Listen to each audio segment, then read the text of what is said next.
जय हिंद फ्रेंड्स। आज के इस वीडियो में हम लोग बात करने वाले हैं भारतीय सुरक्षा बलों यानी इंडियन डिफेंस सर्विसेज के प्रमोशन और रैंक के बारे में। ठीक है, तो आज हम समझेंगे कि भारतीय सुरक्षा बल जैसे इंडियन आर्मी होते हैं, नेवी होते हैं और एयरफोर्स होते हैं, उनके प्रमोशन और उनके रैंक किस तरह दिए जाते हैं, उनमें प्रमोशन का जो है प्रोसेस क्या होता है, सिलेक्शन क्या होते हैं, सिलेक्शन किस तरह होते हैं।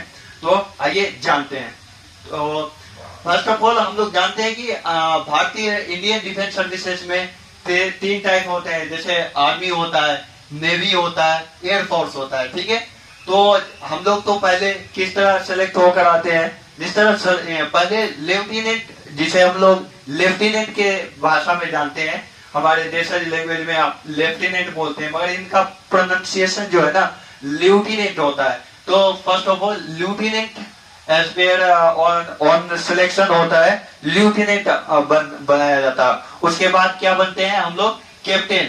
कैप्टन कितने साल के बाद बनाया जाता है, कैप्टन 2 साल के बाद उसे कैप्टन बनाया जाता है। उसके बाद मेजर उसके 6 ईयर के बाद उसे मेजर बनाया जाता है। कितने सालों के बाद उनको मेजर बनाया जाता है, 6 साल के जॉब एक्सपीरियंस के साथ उसको मेजर बनाया जाता है। मेजर के बाद जो है आपको 13 इयर्स का टाइम लगता है। 13 इयर्स बाद आपको ल्यूटिनेंट कर्नल बनाया जाता है, नॉट कर्नल, ल्यूटिनेंट कर्नल। ठीक है, आप प्रोनाउंसिएशन गलत करते हैं और हमारे भारतीय लोग उसको कर्नल के नाम से जाते हैं, मगर उसका एक्चुअल प्रोनाउंसिएशन जो होता है ना वो कर्नल होता है। ठीक है, तो उसको क्या बनाया जाता है, ल्यूटिनेंट कर्नल बनाया जाता है। ल्यूटिनेंट कर्नल के बाद जो है ना कर्नल का सिलेक्शन होता है। कर्नल का क्या होता है, सिलेक्शन होता है।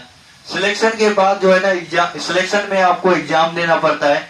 एग्जाम क्लियर करने के बाद आपको जो है ना कर्नल बनाया जाता है। उसके भी टाइम स्केल होता है। टाइम स्केल के बाद आपको जो है 26 कर्नल के बाद 26 ईयर के जॉब एक्सपीरियंस के बाद आपको जो है ब्रिगेडियर बनाया जाता है। क्या बनाया जाता है, ब्रिगेडियर बनाया जाता है। ब्रिगेडियर के बाद आपको ऑन सिलेक्शन आपका ब्रिगेडियर के बाद भी आपको एग्जाम देना पड़ता है, तब आपको मेजर बनाया जाता है। मेजर क्या, मेजर कर्नल जनरल बनाया जाता है।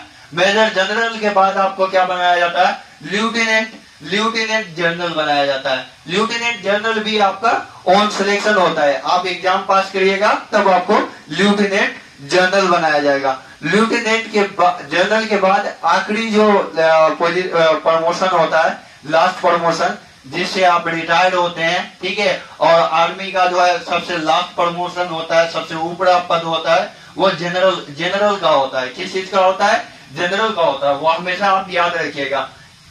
ठीक है, लेफ्टिनेंट कर्नल के बाद जनरल होता है। जनरल होके आपको रिटायरमेंट मिलता है। और आगे हम जानेंगे नेवी में। नेवी में जो आप जाते हैं और रिक्वायरमेंट के आधार पर नेवी में आपको सब ल्यूटिनेंट की तरह से आप बहाल होते हैं। सब ल्यूटिनेंट के बाद आप 2 साल जो है ना ऑन कमीशन में वर्क करते हैं। 2 साल के बाद आपको क्या बनाया जाता है, ल्यूटिनेंट बना दिया जाता है। ये सब ल्यूटिनेंट बनते हैं आप, उसके बाद आपको ल्यूटिनेंट बनाता है।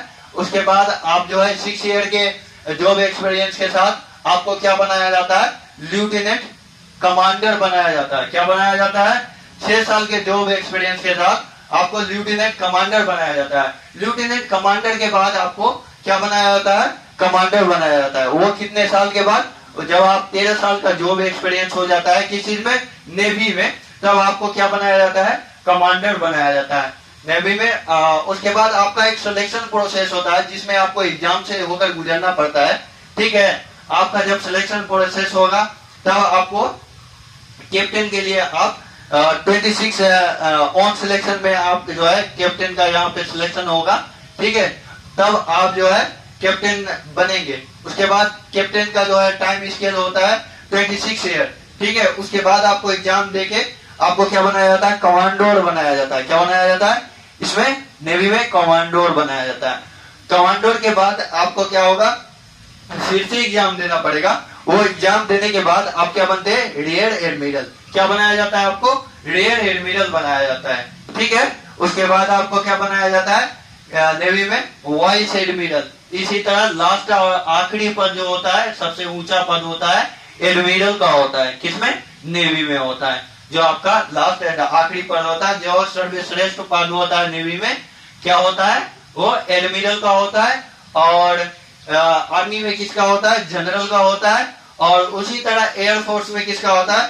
चीफ एयर मार्शल का होता है। तो एयर मार्शल, जब आप एयरफोर्स में सेलेक्ट होते हैं तो एयरफोर्स में आपको क्या बनाया जाता है? फ्लाइंग ऑफिसर बनाया जाता है। क्या बनाया जाता है? Flying officer. फ्लाइंग ऑफिसर के बाद आपको 2 साल का एक्सपीरियंस होने के बाद आपको क्या बनाया जाता है? Flight lieutenant. फ्लाइट लेफ्टिनेंट, ठीक है। फ्लाइट लेफ्टिनेंट के में काम करने आपको जब 6 साल हो जाता है, 6 साल के जॉब एक्सपीरियंस के साथ आपको स्क्वाड्रन लीडर बनाया जाता है। स्क्वाड्रन लीडर बनाया जाता है। आपने वो फिल्म देखा होगा वीर प्रताप सिंह, वीर जारा, ठीक है, जिसमें शाहरुख खान वीर प्रताप रहते हैं, वो स्क्वाड्रन लीडर रहते हैं, ठीक है। वो अपना जो है लव के चक्कर में स्क्वाड्रन लीडर अपना पद छोड़ के चले जाते हैं हीरोइन के चक्कर में, ठीक है, जारा के चक्कर में। कहा? पाकिस्तान। तो आइए आगे समझते हैं कि स्क्वाड्रन लीडर, वो स्क्वाड्रन लीडर थे। तो स्क्वाड्रन लीडर के बाद आपको 13 साल के एक्सपीरियंस के बाद आपको क्या बनाया जाता है? Wing commander. क्या बनाया जाता है? Wing commander. विंग कमांडर के बाद आपको जो है एक एग्जाम देना रहता है, ठीक है। इसमें ग्रुप कैप्टन का सिलेक्शन होता है। एग्जाम देने के बाद ग्रुप कैप्टन का सिलेक्शन होता है। ग्रुप कैप्टन सिलेक्शन के बाद आपको ग्रुप का कैप्टन बनाया जाता है। उसका टाइम स्केल रहता है कितने साल का? 26 ईयर के बाद आपका टाइम स्केल के बाद आपको क्या बनाया जाता है? फिर से एग्जाम देने के बाद एयर कमांडर बनाया जाता है। क्या बनाया जाता है? एयर कमांडर बनाया जाता है। एयर कमांडर के बाद आपका जो होता है एयर वाइस मार्शल बनता है। वो क्या होता है? फिर आपको एग्जाम देने के बाद एयर वाइस मार्शल बनाया जाता है। अगर आप इन सारी एग्जाम में अगर पास नहीं होते हैं तो आप यहीं तक आके एयर कमांडर तक रुक जाइएगा। अगर फिर आप एग्जाम देके पास करते हैं, वही सारा प्रोसेस इसमें भी वही है।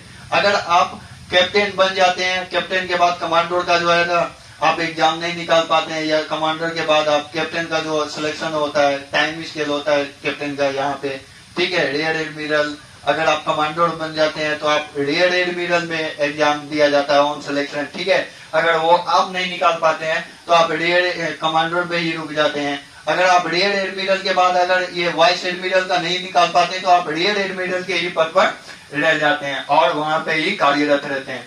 तो इसी तरह हमारे यहाँ इसमें क्या होता है? एयरफोर्स में, एयरफोर्स में क्या बनाया जाता है आपका एग्जाम के बाद? Air vice marshal. Air vice marshal के बाद एयर मार्शल, ठीक है। एयर मार्शल भी आपका एग्जाम देने के बाद अगर आप एग्जाम नहीं पास करते हैं, वही सेम चीज ये भी कर्नल के बाद जो है ना, या ब्रिगेडियर जो बनाया जाता है, ब्रिगेडियर भी आपको एग्जाम पास करने के बाद ही बनाया जाता है। अगर ब्रिगेडियर के बाद आपको आगे पोस्ट के लिए भेजा जाता है तो आपसे यहाँ पे मेजर जनरल के पद के लिए भी आपको एग्जाम देना पड़ता है। अगर आप एग्जाम क्वालिफाई करते हैं तब आपको मेजर जनरल बनाया जाता है। उसी तरह आप लेफ्टिनेंट जनरल में होता है, और जनरल जो आखिरी पद है उसके लिए भी आपको एग्जाम क्वालिफाई करना पड़ता है, ठीक है। उसका भी एग्जाम बहुत हार्ड होता है। आइए आगे जानते हैं कि एयर मार्शल। एयर मार्शल के बाद आपको फिर से एग्जाम देना पड़ता है किस चीज के लिए? एयर चीफ मार्शल के लिए। और एयर चीफ मार्शल जो है हमारा एयर फोर्स का आखिरी और सर्वश्रेष्ठ पद होता है, ठीक है। तो आई होप, मैं आशा करता हूं कि आपको जो है ये इन्फॉर्मेशन अच्छी और जानकारी अगर अच्छी लगी हो तो अपने फ्रेंड्स सर्कल में भी इसको शेयर जरूर करिएगा। तो मैं आशा कर सकता हूं कि आप इस वीडियो को लाइक और ज्यादा से ज्यादा चैनल को सब्सक्राइब कीजिएगा और ज्यादा से ज्यादा शेयर जरूर करेंगे, ठीक है। तब तक के लिए जय हिंद।